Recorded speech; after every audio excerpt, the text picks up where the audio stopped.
waɗi musidɓe tedduɓe amtuɓe yebde ayawa Piindi TV en puɗɗirima e inde gueno mbo senare wodani kisɗo kisnuɗo kisnowo mbo kisal ala to gaga muɗum towɗo townuɗo kala ko towi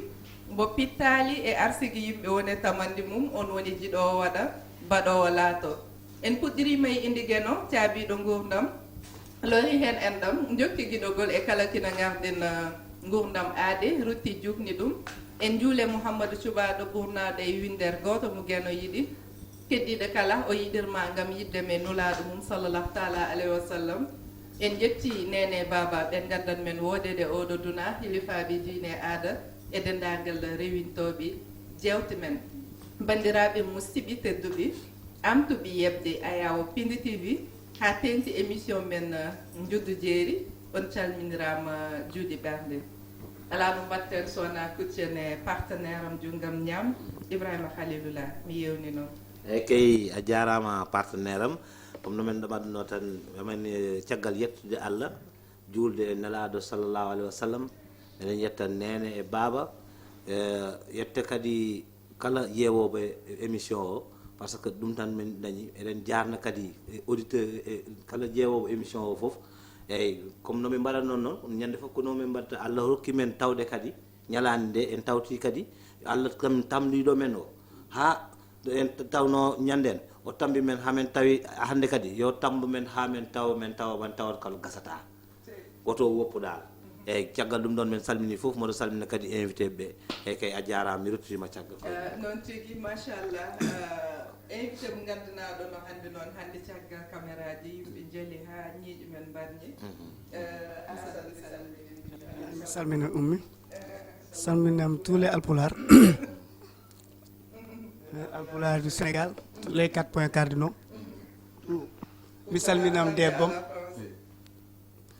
korsaki hande komi jejjuɗo aɗa andi ɗum ɗo jomda mi salminam nena babam debbom Abdoulaye Fall debbo ma no wiyete Abdoulaye Fall ko féminin kay ko féminin e mi salminam tous mes copains de Gaddaye ala français ko pulaar kalte ɗo mi salminam kursi tout jaram eyyi ma chérie mi salmini mi juuri mi salmitima mi juurima mbiɗa salmina wonɓe ɗo ɓe e yeɓoɓe ɓe foof mbiɗa salmina yayam e babam mbiɗa tottaɓe juuɗe mbiɗa wiyaɓe ɓe jarama yo Allah waɗan ɓe jaam tan mama umo mi salminimama juurimama ñaguinima jaam Allah moƴƴere ma onon wonɓe ɗo ɓe foof amin jiɗam ma chérie indima yettode ma wiyetemi ko Adi Sall jeeyaɗo yaani ko ganki baba duuɗe yaani jeyan mboola aali machallah kan Njuddu Jeeri eyyi komi Njuddu Jeeri eyyi komi Njuddu Jeeri ɗo jibinaɗa ɗo mawɗa eyyi ɗo jibinami ɗo mawnumi eyyi mi meeɗi yaade Fuuta kay noon en ala batten gartene Assane an kan Njuddu Jeeri min ko pëlu Fuuta añam Assane jaaba ko namɗa ko o wi naska Njuddu Jeeri min ala jogui jori joni an ko gonɗa gonɗa Fuuta eyyi añam goli ɗon woni wuuro mo ɓuuro man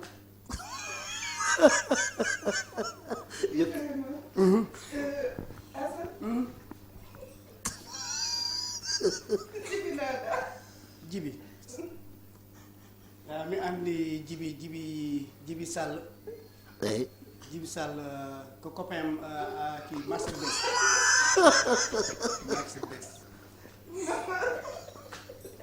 annan pulaar mi nani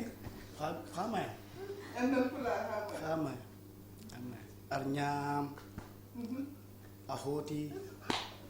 a boorama beaucoup goto no wala goto ko beaucoup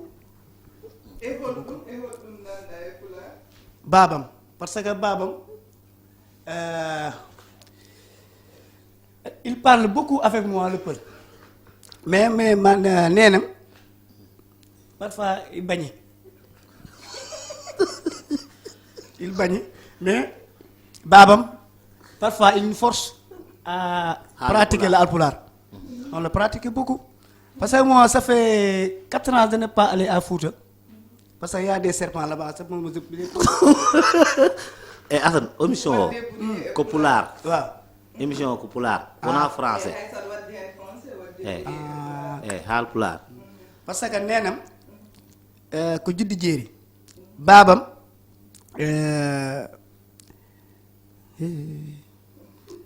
baabam ci yàlla baabam ci yàlla wona garce ma ko ko xale Ndakaaru kaspi Asan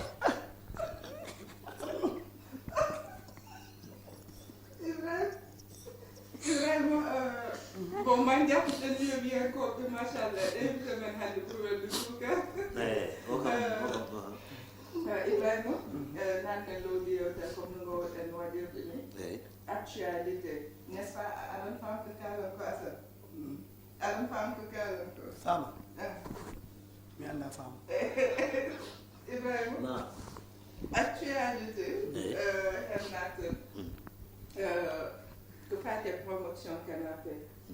sabu en jii actualité hannde kewɗo probléme miiso geɗe kewɗi yalti hen milieu sobiɗo illi boni hun fof nen haala hen nde tawno en mbi jorngol no nawro no sumor keccol pombiteére goto ñolde e nder sak ina wawi ñawnude pombiteére uji fof haalunaji keewi holko pamɗa hen promotion canapé biteɗo eyi aɗa andi ɗum noon mi naaɗat ɗum tan e showbiz affaire miso par ce que promotion canapé joni min noon mi felat ko sukaɓe rewɓe ko heewi ko yoɓe jaafu noon par ce que aɗa andi goɗɗum ɗanni neɗɗo no mawɗa mais sa ani toon mbiyata mo potimi ɓe tawi eyyi wona ko fof quoi wona fof yo yaako ko ɗum waɗi min yoɓe waawona Pulaar par ce que woɓɓe goo min somi ari sa ari nokku goo jiɗɗa ko golle walla jettuma goɗɗum walla ɗum aɗa wawi wadde aɗa wawi arde e fulla e fayda ma tawa hay so ɓe wima ko ni watte pour mi jettuma il faut maren promotion ka waɗe no jari woppa ɗum ɗum ligguey o yaha comme noon no miso hannde tawi comme no miso hannde tawi no yaha hannde non mais jogui ɗon aɗa est ce que promotion canapé koye ɗum ɗon non no heewi comme même sur les théâtres les plateaux e ɗum ɗon fof aɗa andi sa visiti nokku gotal wiyatmo ɗon kuli kono ala ɗo hay neɗɗo ƴeewo golle o yi tan ƴeewde golle o yaha e société o waɗa demande merci ɗon calminannoɗen par ce que yam promotion canapé tan wiye wonɓe showbiz woni yimɓe gonani showbiz nene promotion canapé taw ko société jaha aɗa demande ma daña CV ma moƴƴo noon ngara ɓe wima ande min mboɗo wawma totde place o kono pour mi tottuma place il faut mbaddiren ni sa ala hoore a jawa sa jeni ko wawi wonde fof no wawma hen tawde taw après aussi ko gacce tan nawatuma ɗum ɗon noon soko soko gonno hay waɗoɓe ɗum ɗon ɓe ɓe foti woppude ɗum par ce que an sa yeewi siko debbo yaɓe a woppi mi ko debbo galle a woppi yumiraɓe ma galle ɓen fof ko rewɓe tawa hakkille maɓɓe hewtani toon an wat un peu de majorité nani ko daña calculé hoore ma tawa aɗa wawi fittitade ha on ɗon so tawi normalement o foti ɗenɗe golle ɗe anda sewe makko totamo golle makko o golla so tawi o wawa wonde wimo a wawa wonde place ala yaha nokku go yewoya par ce que a yiita ɓe waɗa ɗum miniko debbo oto waɗ ɗum miñidero oto waɗ ɗum goɗɗo Ibrahima a fad après garten Njuddu machallah waɗi développé ko waɗi fayida e que non tigi rigui yardi ɗum ɗuɗi so waɗi mam yardi ndiyam poti so robine udditi kersa ala no mbatten so wona Assane ko pamɗa hen aɗa wi guilnan j'espère que famille no fewi ko haalde affaire o miso c'est kaki Pulaar. wala wallahi taille fine gongo mais pas canapé affaire de c'est saay taga yaga il faut sérieux dans matière de business ou bien misal il faut sérieux mais pas affaire de saay parce que laf cukalel la 25 ans 23 ans taille fine 2 mètres et quelques 100 ans. Mais attention, on est jugé miso. Toujours madame le président. Non, parce que gorko amen debbo sambro debbo mi jabata mi jabata si mi jabata mais si c'est weli c'est miso moi c'est c'est tous les deux gorko et le miso il faut les qui dénoncer exemple sallo si iri astafurlah wona way on wi koko waɗi koko waɗa drogué on wi koko waɗa drogué debbo wi koko waɗa drogué en plus surtout en mbawa juge dem juge de neɗɗo ko toñani mais jewteten koye actualité ɗum kewe jamanu laaɗi ɗi keewi parfois debbo non c'est vrai te ko ouverture tan miso ko exemple ouverture tan parce que actualité kono noon wona kanko tan comme no wiɗani tan affaire no waɗi développé quoi si debbo ya c'est Ousmane totto ataye mi yarata ataye parfois il drogue la ataye yari kii tani sila tani atamani c'est weli ala invité ma ko invité ma weli kii ataye yar ataye wadde dorog nelaw dani kii daani passe pas connaît tout tu réveilles tu vois t'es qui c'est pas normal il faut être sérieux dans le métier de misagal il faut être sérieux asan pulaar ma en laabi kay laabi ceer galli mon pulaar haal wallahi même bamam kal alpular mananta olof si nani pulaar sono haala haal pular mais pourquoi anananan pulaar mi nanani ni haydara haydara pour moi c'est nanani de c'est nani de ko kalda ko holɗum parce que quand kii waaw français comme adnani andi kiis mi yarani kiis ko ɗum non kiis mi nanani kiis parce que alpulaar c'est pas difficile joni ko saabi ar ñaam ar yehen dande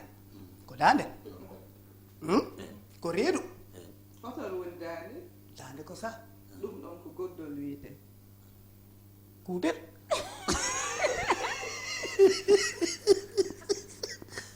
haɗɗon nani haɗɗon alpulaar c'est pas facile c'est pas difficile haɗɗon e jarama famɗa e yewtere men nde promotion canapé garten tan e haalka en tant que mbaɗen présenté ɓiyam machallah korsinɗomi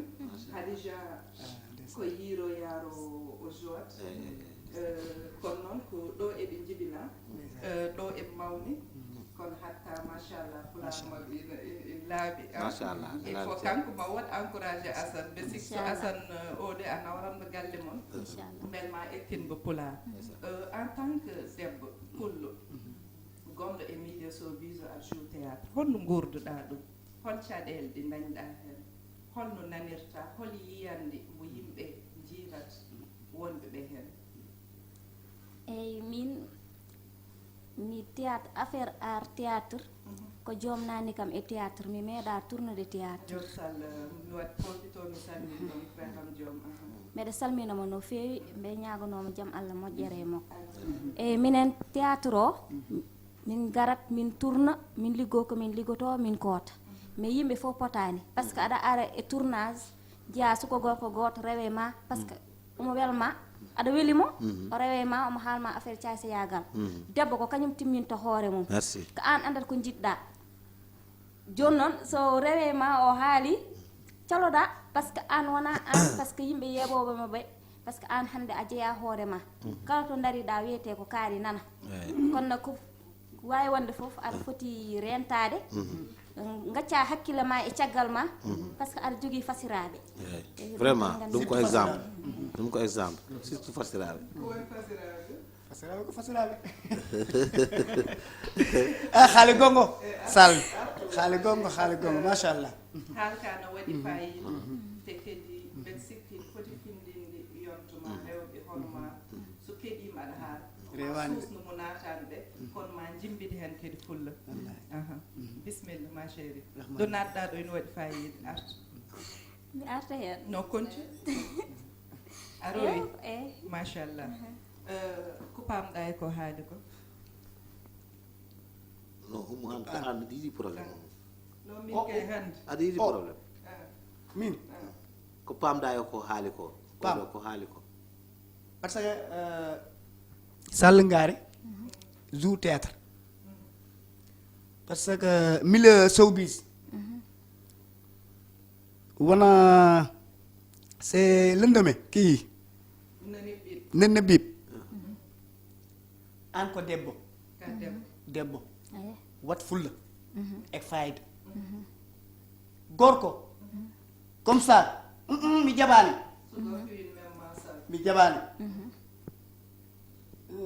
kii sundaari kanam siba yeesuma parce que je peux parler en wolof une minute non haltaka wolof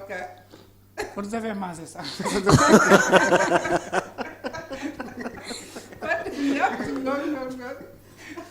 Ibrahima mbeɗa jogui question réponse comme no gowɗen waɗir ɗum ni mbeɗa jogui condi n'est ce pas aɗa andi condi mbeɗa jogui condi mbeɗa yiiɗi unoyde condi ndi kono noon komi keñiɗo mbeɗa yiiɗi to yaawi ko vélo ƴetten walla auto walla moto komi jiɗɗo ko yaawi te komi jiɗɗo unoyde condi ndi te no woɗɗi seeɗa eyyi to uniyam ɗum de to uniyam ina woɗɗi mbeɗa yiiɗi condi ndi kam une joni bel ko vélo ƴettan walla ko moto non so tawi ko pour ko yaawi kay ko moto ɓuuri yaawde moto ɓuuri yaawde eyyi fawa yeeso yaha unoya hol sababu moto ɓuuri yaawde non aɗa wawi par ce que so circulation waɗi embouteillage so embouteillage ala tranquillement aɗa wawi wadde coñdiri yeeso ma ɗo pawa ɗo dogina auto ma yaha unoya coñdi ma ngara min kam soko sagam ko moto ɓuuri yaawde yettode sinde ko bottari wiye caggal fonguere no jetteɗa bottari no jetteteɗa mi tawtam belona non sante baro baro seydi baro e baro condi mbeɗa jogui condi mbeɗa yiiɗi unoyde condi ndi mbeɗa yiiɗi ko yaawi bel ko vélo ƴettata walla ko auto ƴettata bis pour unoyde condi ndi pour yaaw awa non pour yaawa ko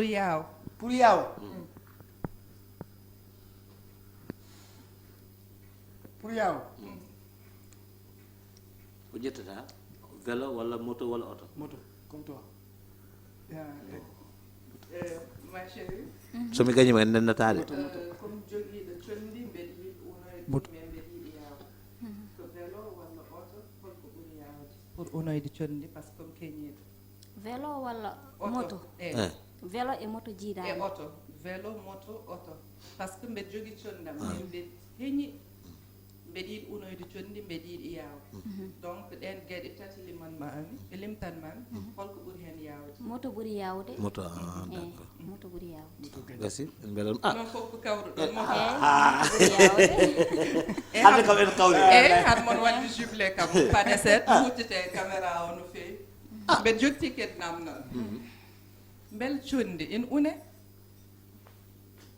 sa dañi condi ha pari ko unta hen ko woni condi condi kam unetake ndax condi la ana uni ana wi uni kay mais mi famani min de mi unani mi wi non mi wi non mi wi afo condi ni ɗo nawa ɗum galle ma min ɗum ɗon mi wi la condi unata condi wallahi asa annani ko wi condi mom unetake par ce que ko una ha pari wa onon asan min so tawi condi ɗi ɗiggani wawi nawede tamit ɓuri ala hono addu condi ɗi ɗiggani woni condi tan mais asan wi condi kanko omon haal elle pamɗo Asan omo andi joni. condi asan won condi a jalat mi jalat somi woyi noon mi yoyi asan nen wañi teggiɗɗo natta jaleɗe pi jaleɗe ɗe jalan mi jalan kay joni ibrahima gartene question réponse asan oɗo ƴeew ko namniɗam asan kam mbeɗendi ko namneteɗe foti webde namnal ma non joni taw no weeɓi noon no weeɓi ha maayi adande marché marché no jeeri wiyete e ko jeeri en pulaar non wona ɗum ɗon de wona ɗum ko wiide marché mbimi komi umma bonni way umma bonni ko jeeri jeere jeere ko jeere a marché ko jeere ko jeere umma hande a bonnani e kam tottumi question goɗɗo eyyi joni asan ɗum ko nanguɗa hoɗ ɗum no wiyete pula koyngal ko koyngal ko koyngal koyngal e goɗɗum eyyi koyngal eyyi gasi ɗum ɗo noon ɗum ɗo no wiyete pula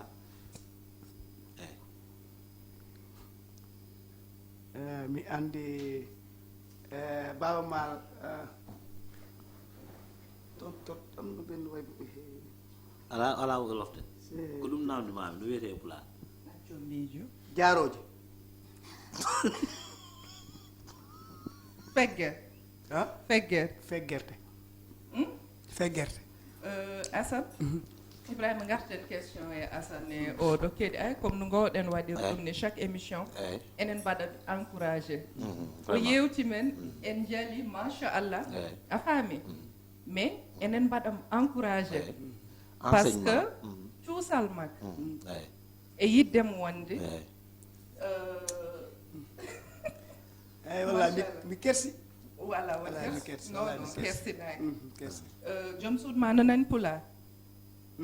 joom suudu ma omo nani pulaar suudu debbo ma debbam abdoulaye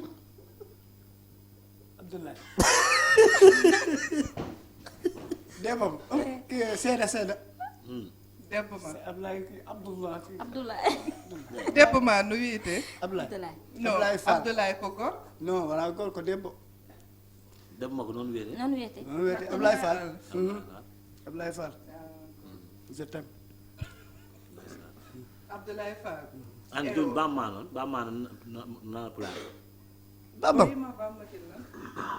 mais galli mon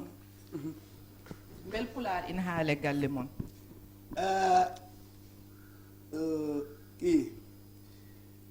min mi jaɓani jamutuñ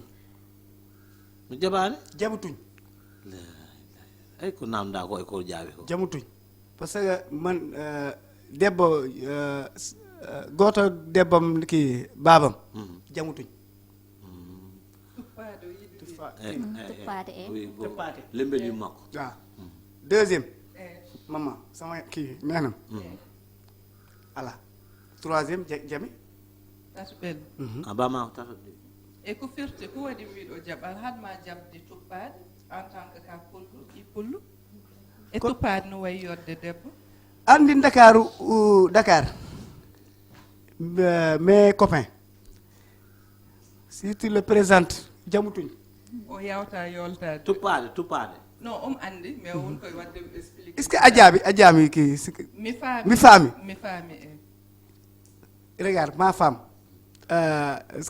Ablaye Ablaye les cukalel di Abdoulahi ou bien Leuz wala lawol debbo Ablaye o kam a wiyan ɗum o hiɗe wima jaɓɓe ko ɗum wa kay joni mbiɗa holko waɗi a jaɓani ɗum o waɗi a jaɓani tuppade tuppade jaɓani dal jaɓani tan on so yodi mais tuppade ina yooɗi non sa yehi Fouta ma taw ɗum ko yooɗi ka pullo an ka pullo ka ɓi pullo wona mais tay hande inchallah rabbi defe apprendre wallahi mi garsi dal mi gacci a hersi wallahi no jiirɗa émission Njuddu Jeeri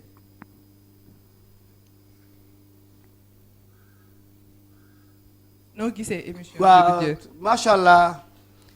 machallah mun naa ko laaj si olof non pulaar ɗo haaltaki wolof bu ma neexee wax olof ala ɗo haaltaki wolof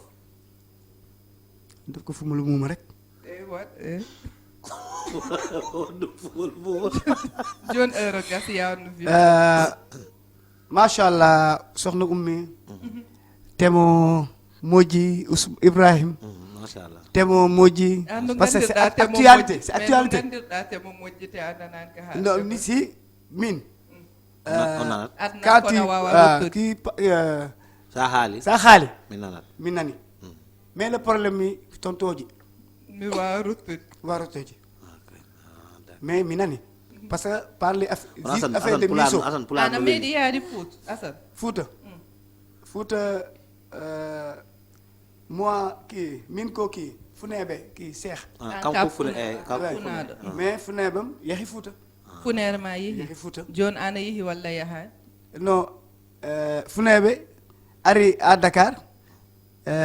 haalam ko y a beaucoup de serpents moi j'ai fomm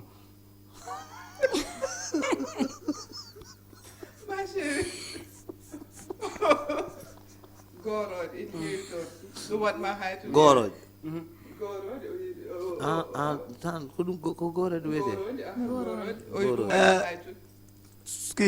suñu dëkk nu ñu koy waxee matɗo ala goroɗe suñu dëkk kamɓe wuro mabɓe non mais Dakar ene waɗi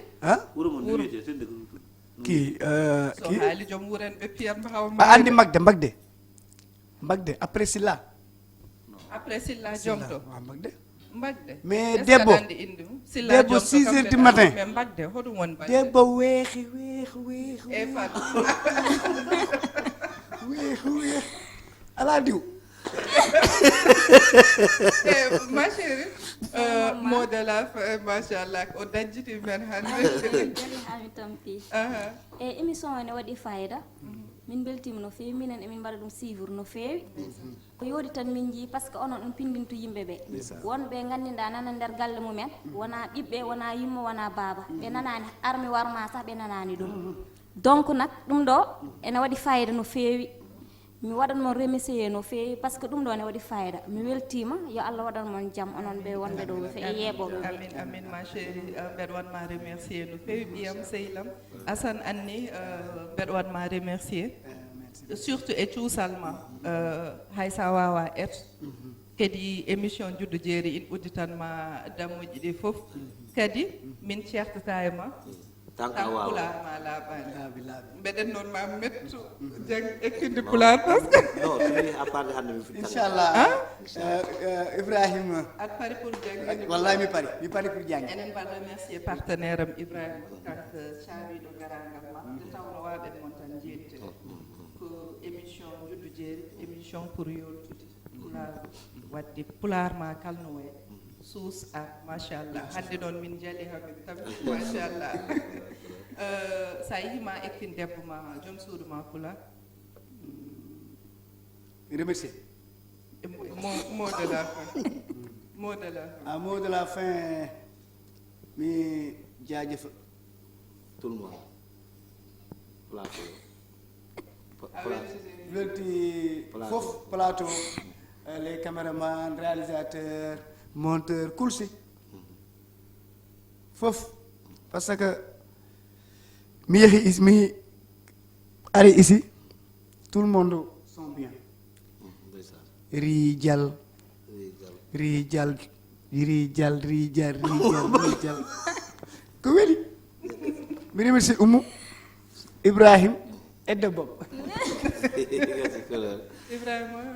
merci vraiment. partenaire am mbayinɗa hande kam ayi hande hay Ibrahima dañani temps sax wadde goɗɗum par ce que o waɗi fof kono noon yo yimɓe gandu noon kadi ko haalpular wondi ko wawani tan kono o yiiɗi wawde ne kadi eyyi enen fof yen ballumo tan ha wawa moɗo salmina fof il faut mi salmina noon terre mo eyyi avant tout d' abord moɗo jogui no wiyete yumpañ gorgolam wonɗo France Aissata Thiam miñum Kadja Thiam joom suudu Ahmed Aïdara vraiment comme koɓe neɗɗo moƴƴo émission ñande fof ɓe yeewat émission Ahmed Aïdara joom suudu makko pullo Kadja Thiam wiyete eyyi miñi ko noon nana France no wiye Aissata Thiam ko joom suudu kawam Abdoul Sy vraiment koɓe neɗɗo moƴƴo anno eɓe yiɗima noon vraiment eyyi kay eyyi ɗo noon ni mbaɗɗa hande ni mbaɗmi de machallah ni tan rewmi tan damal atelier o tan hakkude malla tan o wi kam he to jaata mbimam Njuddu Jeeri o wi kam nawat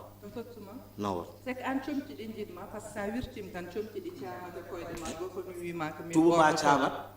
wutte o faara dow mi waɗani tan mi naata machallah ko Julio création asegna yembal vraiment neɗɗo moƴƴo Julio création fulyo téléphone kedi cameraman men ndak Ndeye Fatou Massaly Sam Ibrahima machallah jafɗa keɗi handi waji men ko jalni yimɓe fof ay cameraman en ɓe beɗimaɓe nen musɗi subaka koye jalede min gonno machallah anka anti espèce ma artu kono nin mbeɗa yafno yeɓiyankoɓe tan minen fof min jaali wona e saga men saabu o jiyaɗo Allah ko neɗɗo jalni so perdita e ko tata onon ñaaga yaafuyde tawno neɗɗo timmani jiɗɗo ɗum tan timmitat ɗum yo pulaaɓe yaara yeeso